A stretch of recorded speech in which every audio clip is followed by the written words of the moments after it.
استاد boys high school باغ بلہ جماعت ہماری 7ویں ہے۔ پرندے کی فریاد، سبق نمبر 13۔ بچوں ہم نے یہ سبق پڑھا تھا، آج ہم اس کے سوالات کریں گے۔ پہلے کیا ہے لفظ اور معنی۔ جس دم ہو گیا جس وقت، کامنی سی مہورت ہو گیا پیاری سی صورت خوبصورت، آشیانہ ہو گیا گھونسلہ، قفس ہو گیا پنجرہ، رہائی ہوگی آزادی،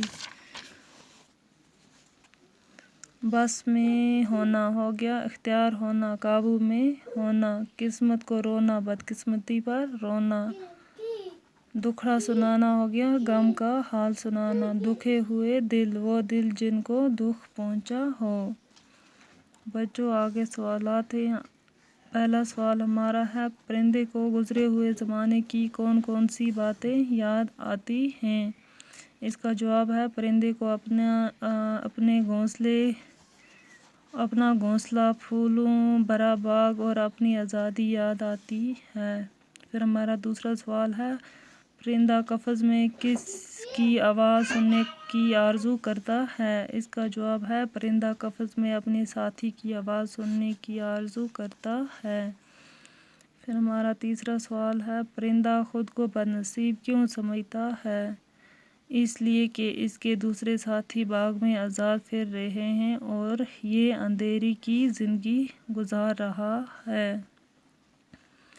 پھر ہمارا سوال ہے، پرندے کو اپنے چمن کی کون کون سی چیزیں یاد آتی ہیں؟ اس کا جواب ہے، پرندے کو اپنے چمن کی بہاریں، ساتھی پرندوں کی چہچہاہٹ اور خوبصورتی جس کے دم سے اس کا گھونسلہ آباد ہے یاد آ رہی ہیں۔ پھر ہمارا سوال ہے، قسمت کو رونے سے کیا مراد ہے؟ پرندہ اپنے آپ کو کھلی ہوا میں نہ پا کر پنجروں میں قید پاتا ہے۔ اس بات کو لے کر وہ اپنی قسمت پر روتا ہے کہ کاش میں بھی آزاد ہوتا اور کھلی ہوا میں پرواز کرتا، یعنی قسمت کو رونے سے مراد آزادی ہے۔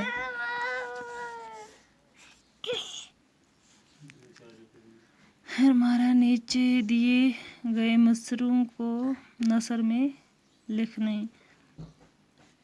پہلا ہمارا آتا ہے، یاد مجھ کو گزرا ہوا زمانہ۔ اس کو ہمیں نثر میں لکھنا ہے۔ یہ کیا ہے؟